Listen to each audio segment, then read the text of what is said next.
So hello everyone. सो आज अपन बात करने वाले हैं एक बहुत ही इंपॉर्टेंट मुद्दे के ऊपर, that is writing issues that the student faces in exam and at the same time the presentation tips, जिससे वो अपने राइटिंग के स्तर को बहुत बेहतर कर सकता है, बहुत अच्छा कर सकता है। तो अपन दोनों ही मुद्दों पे बात करने वाले हैं। First we are going to talk about the issues that the student faces in writing, and secondly we are going to talk about कि एक बार आपने इश्यूज रिजॉल्व कर लिया राइटिंग से रिलेटेड, तो आप किस तरीके से अपने राइटिंग को नेक्स्ट लेवल पे लेके जा सकते हो, किस तरीके से अपने प्रेजेंटेशन को और बेहतर कर सकते हो। तो दो पार्ट्स के अंदर अपना ये वीडियो डिवाइडेड रहेगा। इस वीडियो को लास्ट तक देखिएगा, बिकॉज इस वीडियो के अंदर काफी सारी यूजफुल चीजें हैं जिसकी वजह से आपके एग्जाम में मार्क्स इंक्रीज हो सकते हैं, या फिर कहीं ना कहीं मैं बोल सकता हूं कि मार्क्स कटने से बच सकते हैं। So please see the video till the end, and yes, do like the video, do share the video and do subscribe the channel. तो सबसे पहले अपन बात करते हैं with the issues involve in handwriting.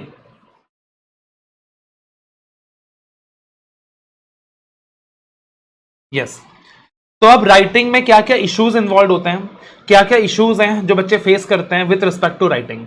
सबसे पहले सर एक इश्यू जो बहुत बच्चा आजकल फेस कर रहा है सर, राइटिंग स्पीड।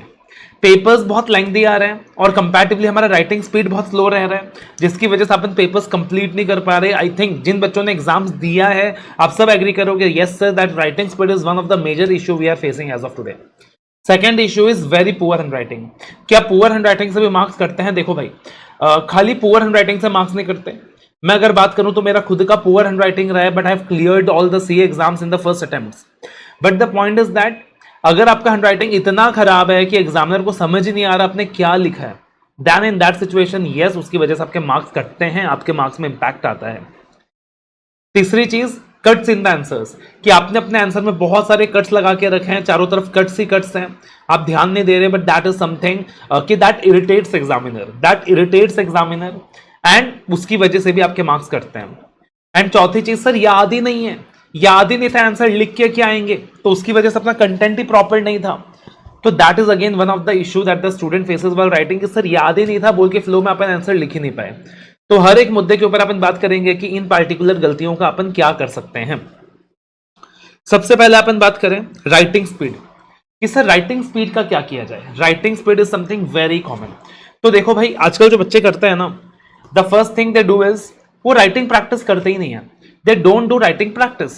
आपने एक चीज नोटिस किया होगा, आपकी स्पीड ना कीपैड में बहुत फास्ट है, बट आपका जो स्पीड है ना वो पेपर में बहुत ही कम है। अगर मैं आपको बोलूं कि आप बेटा एक काम करो, कुछ अपने मोबाइल के कीपैड में लिखो, तो आप एकदम झट से लिख दोगे, लेकिन आपको मैं सेम चीज पेपर में लिखने के लिए बोलूं तो आपको टाइम ज्यादा लगेगा। आप एक काम करना, जस्ट राइट योर नेम और just right you know anything about your self in the keypad and note के कितना टाइम लगा, and just right the same thing in paper, आप देखना आपको कितना टाइम लगा।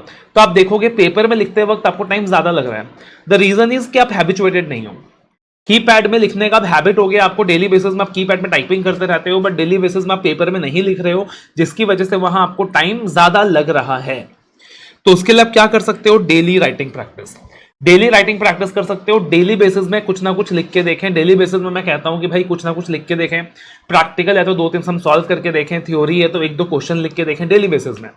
और आप ना ईयर राइटिंग की टेक्निक भी यूज कर सकते हो। अब ईयर राइटिंग की टेक्निक क्या होती है, जैसे आप ट्रैवल कर रहे हो, रास्ते में हो, कहीं भी हो, आप इमेजिन करें that there is a paper and there is a pen in your hand, and just हवा में आप लिखें, जस्ट एयर में आप लिखें, जस्ट फटाफट अपने हाथ घुमाएं, जस्ट फटाफट अपने फिंगर्स घुमाएं। बिलीव नहीं करोगे, इससे भी हैंड राइटिंग बहुत ज्यादा फास्ट होती है, इससे भी राइटिंग बहुत ज्यादा फास्ट होती है, साइंटिफिकली प्रूवन है। उसके अलावा आप वार्म अप एक्सरसाइजेस कर सकते हो, एंड स्पेशली बोला जाता है कि एग्जाम हॉल में जाने से पहले आधा घंटा पहले आपने वार्म अप एक्सरसाइज करना चाहिए। तो आपने क्या करना चाहिए वार्म अप एक्सरसाइज में, just randomly take a paper and अलग अलग प्रकार के जो सिंबल्स जैसे मैंने बनाए हुए हैं यहाँ पे, तो अलग अलग प्रकार के सिंबल्स बनाएं अपने हाथों से, और एकदम फास्ट स्पीड में, एकदम रैपिड स्पीड में। Basically that is a warm up of the hand, कि आपका हाथ अब तैयार है। मतलब बोलते हैं ना, युद्ध लड़ने भी जाते हैं तो पहले मशीन को वार्म अप करना पड़ता है, तो वैसे ही आपने क्या कर लिया, अपने हैंड को वार्म अप कर लिया। छोटी छोटी चीजें हैं, बट इससे राइटिंग स्पीड इंक्रीज होती है। अगली चीज, how to avoid cuts. Sir cuts कैसे अवॉइड करें? है ना, कट्स कैसे अवॉइड करें। तो देखो कट्स अवॉइड करने का एक तरीका क्या होता है, कट्स होता क्यों है, कट्स होता इसलिए है कि आप लिख रहे होते हो, आपको फ्लो ऑफ वर्ड्स नहीं आता, आपको कोई चीज बीच में रैंडमली याद नहीं होती, आप कुछ गलत लिख देते हो, उसकी वजह से आप बार बार उसे काटते हो फिर सही आंसर लिखते हो। तो आपका इवेंचुअली टाइम भी बहुत जाता है और इवेंचुअली आपका जो इंप्रेशन है वो भी एग्जामिनर के सामने खराब होता है। तो आप क्या करो, एग्जाम हॉल में एक रफ पेज बना लो। रफ पेज बनाकर आप उसमें कुछ भी लिखते हो ना तो एग्जामिनर उसको कंसिडर नहीं करता है। रफ पेज में जो भी लिखना लिखो और लास्ट में उसको स्ट्राइक ऑफ कर देना, ठीक है। तो एक रफ पेज बना लो और किसी भी आंसर के मेन पॉइंट्स को एक बार रिकॉल करके उसकी हेडर्स वहां पे लिख दो रफ पेज में, और उसके बाद आप सेम चीज को अपने आंसर में उतारें। आप देखोगे बहुत स्मूथली आंसर लिखा जाएगा और कट्स भी नहीं होंगे, ठीक है ना। तो this is something you can do, this is something you can do. आप बोलोगे सर उसमें टाइम जाएगा, भाई टाइम एक्स्ट्रा कुछ नहीं जाएगा। आपने रफ पेज में सिर्फ हेडर्स लिखने हैं एक बार रिकॉल करके और फिर मेन आंसर में उतार देना है। ज्यादा आप काटते हो, काट के दोबारा लिखते हो तो उसमें टाइम डबल जाता है और साथ ही साथ आपका इंप्रेशन भी खराब होता है। तो this is one thing that you can do, ठीक है जी। उसके अलावा सर याद नहीं रहता, सर उसका क्या करें। तो देखो बेटा, याद नहीं रहता तो इवेंचुअली उसके लिए तरीका तो यही है कि पूरे साल आपने रेगुलर रिविजन्स करने हैं, बार बार पढ़ना है, बार बार पढ़ना है। बट एज्यूमिंग कि आपने पूरे साल बार बार पढ़ा है बट फिर भी एग्जाम हॉल में याद नहीं आ रहा, तो एक पार्टिकुलर टेक्निक आप यूज कर सकते हो, that is try to recall the chapter first, कौन से चैप्टर का सवाल है, then try to recall the topic, कौन से टॉपिक का सवाल है, and then try to recall कि यार ये कौन से पॉइंट का सवाल था, कौन से पैरा का सवाल था। आप जितना स्पेसिफिक होते हो ना तो उतना आप देखते हो कि आप रिकॉल कर पा रहे हो, और फिर जिस भी पैरा का सवाल है आपको याद आ रहा है, जिस भी टॉपिक का सवाल है उससे रिलेटेड आपको जो भी चीजें याद आ रही है लिख के आ जाओ। So that is something that you can do वहां पे, ठीक है ना। ओके सर, उसके अलावा सर हैंडराइटिंग इश्यूज, कि सर हैंडराइटिंग बहुत ही खराब है। तो देखो भाई हैंडराइटिंग बहुत ही खराब है, तो इन दैट सिचुएशन देखो एकदम रातों रात हैंडराइटिंग बहुत अच्छा तो नहीं हो जाएगा, लेकिन आप क्या कर सकते हो, आप ये कोशिश कर सकते हो कि कम से कम हर एक वर्ड एग्जामिनर को समझ में आए, जिसके लिए अलग अलग ट्रिक्स होती हैं, अलग अलग टेक्निक्स होती हैं। आप हैंडराइटिंग कोर्सेज भी ले सकते हो, बट एट द सेम, जैसे मैंने क्या किया था, मुझे किसने बताया था कि अगर तुम्हारा हैंडराइटिंग बहुत खराब है तो तुम कर्सिव राइटिंग नहीं लिखकर एक काम करो, हर एक अक्षर को अलग अलग, हर एक वर्ड को अलग अलग लिखो, एक साथ वर्ड्स को यूज ना करके, कंबाइन ना करके, कर्सिव वे में ना लिखकर हर एक वर्ड को अलग अलग लिखो। तो क्या होगा कि एटलीस्ट एग्जामिनर को तुम्हारा वर्ड समझ में आएगा। तो वो हैबिट मैं आज तक फॉलो करता हूं। आप देखना यहाँ पे, जैसे डेली राइटिंग प्रैक्टिस, देखना हर अक्षर अलग अलग लिखा हुआ है, हर अक्षर अलग अलग लिखा हुआ है, एवरी लेटर इज डिफरेंट। इससे क्या हो रहा है, एटलीस्ट आपको समझ में आ रहा है लिखा क्या है। अगर मैं इसको क्लमजी एक साथ लिखने के चक्कर में जाऊं ना तो पता चलेगा आपको समझ भी नहीं आएगा कि सर ने लिखा क्या है। तो that is something you can do, ठीक है। उसके अलावा choose the best pen for yourself, कि आपको क्या लगता है कौन सा बेस्ट पेन है आपके लिए। जितने अलग अलग पेन है यूज करें, ट्राई करें कौन सा बेस्ट पेन है जो आपके लिए सूटेबल है। छोटी सी चीज है बट वर्क करती है।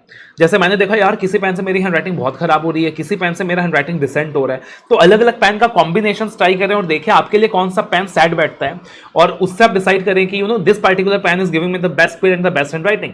और फिर पूरे साल वही पेन यूज करें, पूरे साल वही पेन यूज करें, पेन को बार बार चेंज ना करें। ऐसा नहीं कि जब जो पेन का मन कर रहा है वही पेन यूज कर लिया, नहीं, एक पेन चूज करें अपने हिसाब से और उसी पेन को पूरे साल यूज करें, एग्जाम में भी वही यूज करें, ताकि उससे आपका कंफर्ट लेवल एकदम सेट हो जाए। I believe it is clear, ठीक है। उसके बाद सर अपने वीडियो के नेक्स्ट सेगमेंट में आते हैं कि सर प्रेजेंटेशन हैक्स, प्रेजेंटेशन और बेहतर कैसे बना सकते हैं। तो प्रेजेंटेशन और अच्छा करने का सबसे अच्छा तरीका क्या है सर, सबसे अच्छे तरीके क्या क्या है वो अपन डिस्कस करेंगे, बिकॉज जो दिखता है ना वही बिकता है। आपका आंसर ज्यादा प्रेजेंटेबल है, एग्जामिनर कितनी बार आपका आंसर एवरेज रहेगा फिर भी ज्यादा मार्क्स दे देगा। प्रेजेंटेशन आपका बहुत खराब है तो आपका आंसर अच्छा रहेगा, सही रहेगा, फिर भी एग्जामिनर कम मार्क्स दे देगा, and that practically it happens. तो प्रेजेंटेशन कैसे बेहतर बना सकते हो सर, सबसे इंपॉर्टेंट टिप होती है अंडरलाइन कीवर्ड्स। एक हैबिट बनाए जो 90% बच्चों का नहीं है, बेटा कीवर्ड्स अंडरलाइन करना है। बोल बोल के थक चुका हूं, बोल बोल के थक गया हूं, लेकिन बच्चे ये हैबिट नहीं बनाते हैं, दे डोंट अंडरलाइन कीवर्ड्स। आप पेंसिल भी यूज कर सकते हैं अंडरलाइनिंग के लिए, या फिर सेम पेन से भी अंडरलाइन कर सकते हो, कोई दिक्कत की बात नहीं है। पेंसिल यूज करेंगे तो बेटर रहेगा, टाइम इशू लगता है, सेम पेन से अंडरलाइन कर लीजिए। अब जब आप कीवर्ड्स अंडरलाइन करते हो ना, आप एग्जामिनर को फोर्स करते हो to go through the keywords, और अगर आपने अपने कीवर्ड्स में सारी बातें बता दी हैं तो एग्जामिनर कीवर्ड्स देखकर भी आपको मार्क्स दे देता है। एग्जामिनर काफी बार आपके पूरे पूरे आंसर रीड नहीं करता। दूसरी चीज सर प्रेजेंटेशन में आपने ध्यान रखनी है, डोंट यूज शॉर्ट फॉर्म्स। बच्चों के अंदर बहुत गंदी आदत हो गई है, शॉर्ट फॉर्म्स का इतना ज्यादा हैबिट हो गया है व्हाट्सएप में चैट करते करते एंड ऑल, कि भाई एग्जाम में भी वो शॉर्ट फॉर्म यूज कर देते हैं। कितनी बार क्लास के अंदर अपन जो शॉर्ट फॉर्म्स कराते हैं वो भी बच्चे एग्जाम में लिख रहे होते हैं। तो भाई शॉर्ट फॉर्म यूज ना करें, एग्जामिनर को बहुत इरिटेट करता है और कभी कभी फालतू में इसके मार्क्स आपके कट जाते हैं। अगली चीज देखो अगर आप कट भी करते हो पेपर में तो प्रैक्टिकली मैं कितना भी बोल दूं कट ना करें, ऐसा पॉसिबल नहीं है कि बिल्कुल कट नहीं हो, कट तो होगा पेपर में। लेकिन अगर कट भी करें तो यार नीट मैनर में करें। एक तो हो गया आपने एकदम ना कुछ काटना है आपने फॉर एग्जाम्पल, तो आपने एकदम एग्रेसिव तरीके से इस तरीके से आपने स्ट्राइक ऑफ कर दिया, ठीक है ना। और दूसरा तरीका है कि सर आपने कट करना है तो बहुत ही नीट तरीके से प्यार से एकदम एक स्ट्रेट लाइन ड्रॉ के हमने क्या कर दिया, कट कर दिया, वो भी पॉसिबल यूजिंग ए पेंसिल। तो उस तरीके से अगर आप कट करोगे ना तो आपका कट किया हुआ भी बहुत नीट एंड क्लीन लगेगा, just simple straight line cut with a pencil, ठीक है जी। उसके अलावा आप क्या करो सर, अगर आप प्रैक्टिकल पेपर की अगर हम बात करें तो प्रैक्टिकल पेपर में क्या होता है सर कि आपके बहुत सारे आपके वर्किंग्स होते हैं, बहुत सारे फिगर्स आ रहे होते हैं और फिर एक मेन आंसर आ रहा होता है। एग्जामिनर कितनी बार कंफ्यूज हो जाता है मेन आंसर कौन सा, उसको पूरा गो थ्रू करना पड़ता है। जो आपका मेन आंसर होगा ना, जो मेन आंसर होगा उसको बॉक्स में कवर कर दो, तो बॉक्स में देखते एग्जामिनर को समझ में आएगा ये आपका मेन आंसर है। और थ्योरी के अंदर भी जैसा लिमिट्स वगैरह होता है, कंक्लूजन्स वगैरह होता है, उसको बॉक्स में कवर कर दो। तो छोटी सी चीज है but it's effective, it works. उसके अलावा ऑलवेज इंश्योर कि आप जब भी आंसर्स लिखें या तो मल्टीपल पैराज में लिखें या पॉइंट्स में लिखें। कभी कभी बच्चों की क्या आदत होती है पता है, सब कुछ एक ही पैराग्राफ में डंप कर दिया, जितना भी इंफॉर्मेशन है एक ही पैराग्राफ में डंप कर दिया। That does not looks presentable, examiner को मेहनत बहुत करनी पड़ती है। लेकिन आप आंसर को अगर मल्टीपल पैराज में बांट दोगे, हर किसी पैरा का हेडिंग दे दोगे या पॉइंट्स में आंसर बांट दोगे, एग्जामिनर के लिए इजी हो जाएगा। और याद रखना जितना आप एग्जामिनर के लिए इजी बनाओगे ना, उतना एग्जामिनर आपको ज्यादा मार्क्स देगा। इन सब चीजों के लिए आप क्या कर रहे हो, आप कट ज्यादा नहीं लगा रहे, आप कीवर्ड्स अंडरलाइन कर रहे हो, आप प्रैक्टिकली जो मेन आंसर उसको बॉक्स में हाईलाइट कर रहे हो, मल्टीपल पैराज या पॉइंट्स में आंसर लिख रहे हो। तो आप क्या कर रहे हो, आप एग्जामिनर के लिए चीजें इजी बना रहे हो, आप एग्जामिनर के लिए चीजें इजी बना रहे हो। और जितना आप एग्जामिनर के लिए चीजें इजी बनाओगे उतना एग्जामिनर आपके लिए चीजें बेहतर बनाएगा, आपको ज्यादा मार्क्स देगा। Then always try the beginning and the end is more appropriate and presentable. देखो भाई बोलता है ना कि first impression is the best impression, तो कोशिश करें कि आंसर की स्टार्टिंग बहुत बेहतर हो।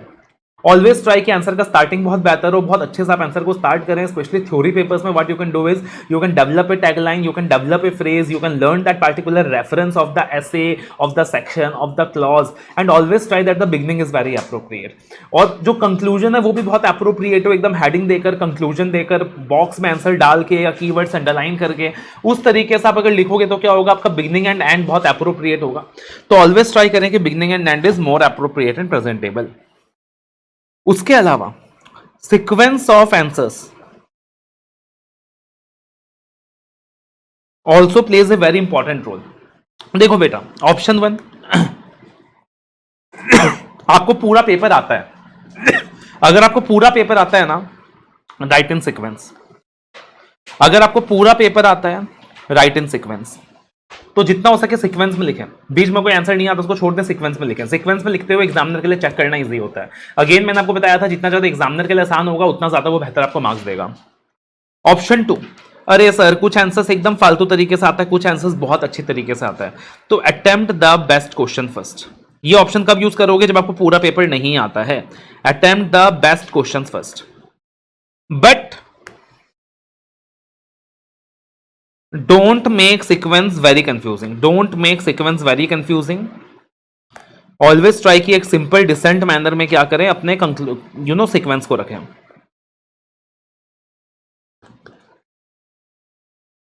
फॉर एग्जाम्पल ऐसा ना करें 3C 4A 5D 7C 2E, ऐसा ना करें, आपका एग्जामिनर इरिटेट हो जाएगा, वो अपना इरिटेशन तुम्हारे ऊपर निकालेगा। तो ऐसा ना करें, ठीक है ना। तो देखना बेटा ये सारे टेक्निक्स यूज करना, ये सारे ट्रिक्स यूज करना, आप देखोगे कि कहीं ना कहीं आपका आंसर जो है ज्यादा प्रेजेंटेबल हो गया है। और एक और चीज, मतलब की बात लिखनी है, मुद्दे की बात लिखनी है, अपने को एकदम एप्रोप्रिएट वर्ड्स लिखना है, अपने को एक अच्छी अंग्रेजी लिखनी है। एग्जाम आपको इंग्लिश में लिखना है तो आपका जो इंग्लिश होना चाहिए सर वो डिसेंट होना चाहिए, ठीक है ना। आपका जो इंग्लिश होना चाहिए वो एकदम डिसेंट होना चाहिए। तो थोड़ा सा अपने अंग्रेजी में भी काम करें। आप अपने अंग्रेजी में भी काम करोगे तो इससे भी आपके आंसर्स की क्वालिटी जो होगी वो बेहतर होगी।